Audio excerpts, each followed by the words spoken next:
Senior صحافی اور تجزیہ کار جاوید چودھری کے مطابق میں نے زندگی میں اس سے مہنگا کپڑا نہیں دیکھا تھا۔ 6 میٹر کی قیمت 18 لاکھ روپے تھی، فی میٹر 3 لاکھ روپے۔ میں نے کپڑے کو ہاتھ لگا کر دیکھا، چہرے پر رگڑا، ہاتھ ہلا ہلا کر وزن کر کے بھی دیکھا، آخر میں ناک کے سامنے رکھ کر لمبی سانس لی، لیکن اس میں کوئی خاص چیز نہیں تھی۔ میں نے دکاندار سے پوچھا، یہ اتنا مہنگا کیوں ہے؟ اس نے مسکرا کر جواب دیا، کپڑے کا دھاگا اٹلی میں بنتا ہے اور یہ فرانس میں تیار ہوتا ہے۔ اس میں 3 قسم کے دھاگے ہیں، تیسرا دھاگا ریشمی ہے اور یہ چین کے شہر شیہان میں بنتا ہے، اور اس دھاگے کی وجہ سے شہرائے ریشم کا نام ریشم پڑا تھا۔ اس دھاگے سے پرانے زمانے میں بادشاہوں کی پوشاک تیار ہوتی تھی۔ وہ رکا اور لمبا سانس لے کر بولا، یہ دھاگا شیان سے ختم جاتا ہے اور وہاں سے اسے 2 سال تک مشک کے ساتھ رکھا جاتا ہے۔ جب اس کے تمام ریشوں میں مشک بس جاتی ہے تو پھر یہ فرانس جاتا ہے اور اسے اٹلی کے دھاگوں کے ساتھ جوڑ کر تیار کیا جاتا ہے۔ وہ خاموش ہو گیا۔ میں اس دوران اسے حیرت سے دیکھتا رہا۔ میں نے اس سے مزید پوچھا، اور اٹلی کے دھاگے کی کیا خصوصیت ہے؟ وہ مسکرایا اور بولا، تاریخ اور بیک گراؤنڈ لمبی ہے، آپ کے لیے بس اتنا جاننا کافی ہے۔ اس دھاگے سے غلاف کعبہ بنتا ہے۔ یہ سن کر میں خاموش ہو گیا۔ میں حجت سے اپنا ایمان خراب نہیں کرنا چاہتا تھا۔ ہماری گفتگو کے دوران میرے دوست خاموش کھڑے رہے۔ ہماری بحث ختم ہو گئی تو انہوں نے اسے سوٹ پیک کرنے کا حکم دے دیا۔ دکاندار نے شاندار پیکٹ میں کپڑا پیک کیا اور خوشامد کی حد تک احترام کے ساتھ ہمارے حوالے کر دیا۔ میرے دوست نے کریڈٹ کارڈ سے پیمنٹ کی اور ہم آگے چل پڑے۔ میں بہت پریشان تھا۔ 6 میٹر کپڑے کے 18 لاکھ روپے، اور اس کپڑے کی بھی اس نے شلوار قمیض سلوانی تھی۔ میں نے زندگی میں شلوار قمیض کا اتنا مہنگا کپڑا دیکھا تھا اور نہ سنا تھا۔ وہ اس کے بعد جوتوں کی دکان پر چلا گیا۔ وہ اپنے لیے سلیپر خریدنا چاہتا تھا۔ وہ مختلف سلیپر دیکھتا رہا اور میں گھوم پھر کر جوتوں کی شیلف دیکھ رہا تھا۔ وہ دکان بہت مہنگی تھی، ہر جوتا 5000 یورو کا تھا۔ ان میں سے سب سے سستا ٹاول کا بیڈ روم سلیپر تھا، لیکن وہ بھی 1000 یورو کا تھا۔ میں نے سیلز مین سے اس کے قیمتی ہونے کی وجہ پوچھی تو اس نے جوتے کے اوپر لگے کلپ کی طرف اشارہ کیا۔ وہ 22 کیرٹ سونے کا تھا۔ میں نے ہاں میں سر ہلا دیا۔ میں بھی دکان میں گھوم رہا تھا کہ میرے دوست نے 5000 یورو کے سلیپر بھی خرید لے۔ میں نے رقم کو فوراً پاکستانی روپوں میں تبدیل کر کے دیکھا۔ یہ بھی 8 لاکھ روپے بنتے تھے۔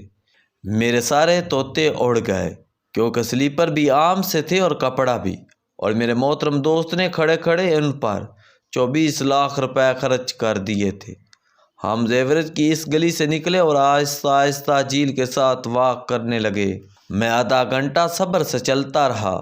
میں نے فیصلہ کیا تھا میں اپنے دوست سے اس فضول خرچی کے بارے میں سوال نہیں کروں گا۔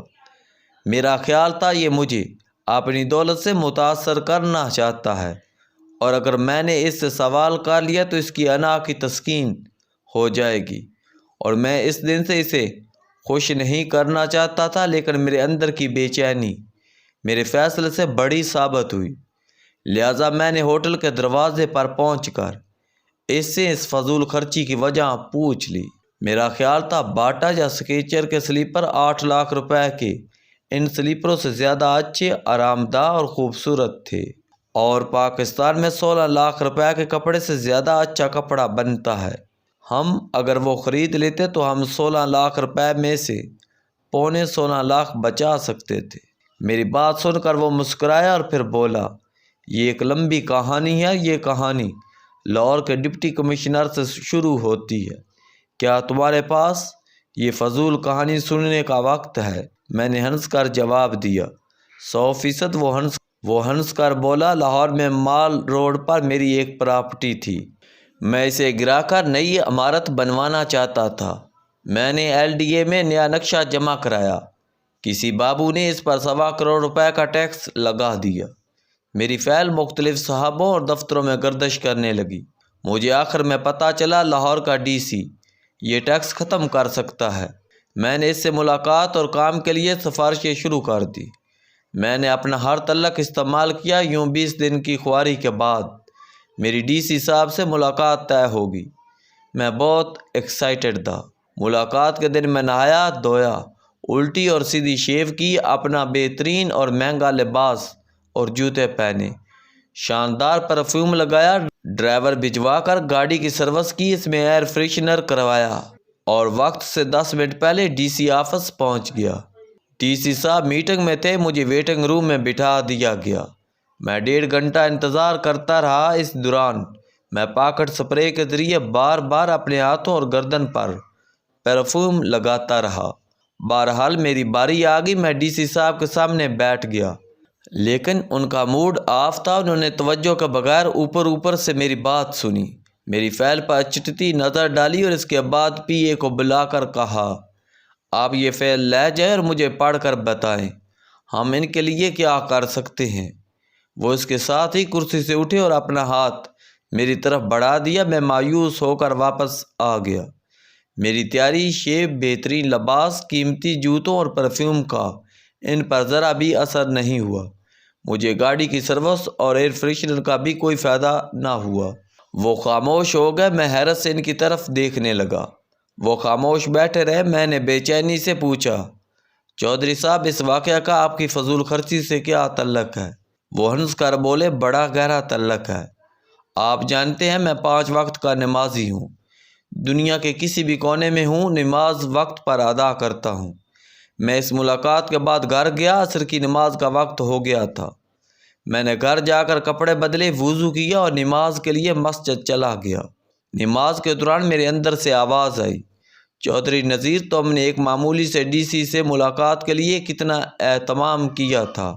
اپنی الماری کا بہترین لباس، مہنگے ترین جوتے اور شاندار پرفیوم لگایا۔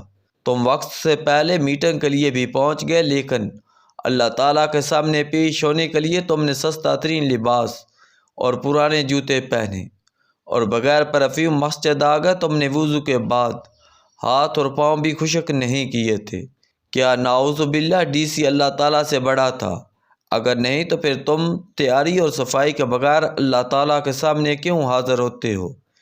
گندا ترین لباس پہنتے ہو، ٹوٹے پھوٹے اور غلیظ سلیپر پہن کر مسجد آتے ہو۔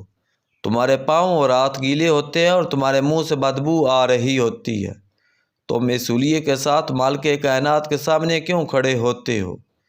کیا تم بندگی کے معیار پر پورے اترتے ہو؟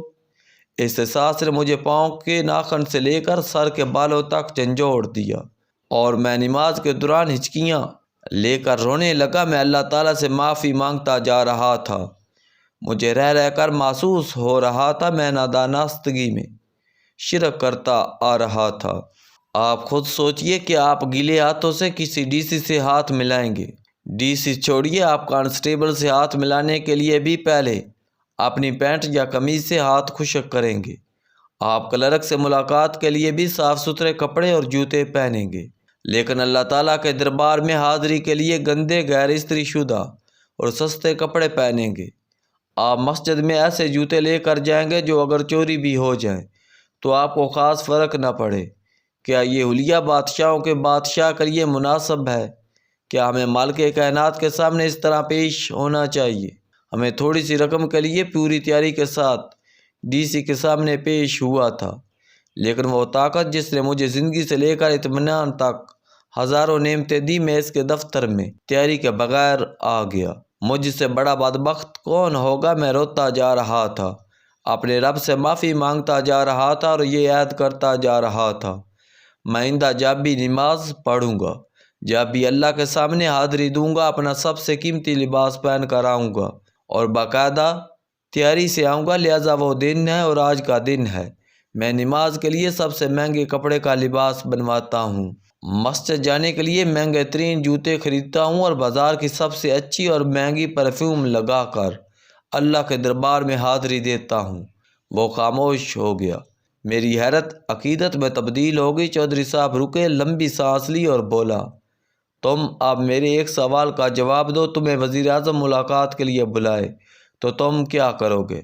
میں نے فوراً جواب دیا، بے شک میں اپنا سب سے اچھا اور نفیس لباس اور قیمتی جوتے پہنوں گا، خوشبو بھی سب سے اچھی لگاؤں گا اور فول تیاری کے ساتھ جاؤں گا۔ وہ ہنسے اور پھر بولے، میں نے یہ کپڑا اور جوتے کائنات کے سب سے بڑے وزیر اعظم کے سامنے حاضری کے لیے خریدے ہیں، کیا اب بھی یہ تمہیں فضول خرچی محسوس ہو رہی ہے؟ میں اٹھا اور ان کا ہاتھ کھینچا اور بے اختیار اپنے کانپتے ہوئے ہونٹ اس کے ہاتھ پر رکھ دیے۔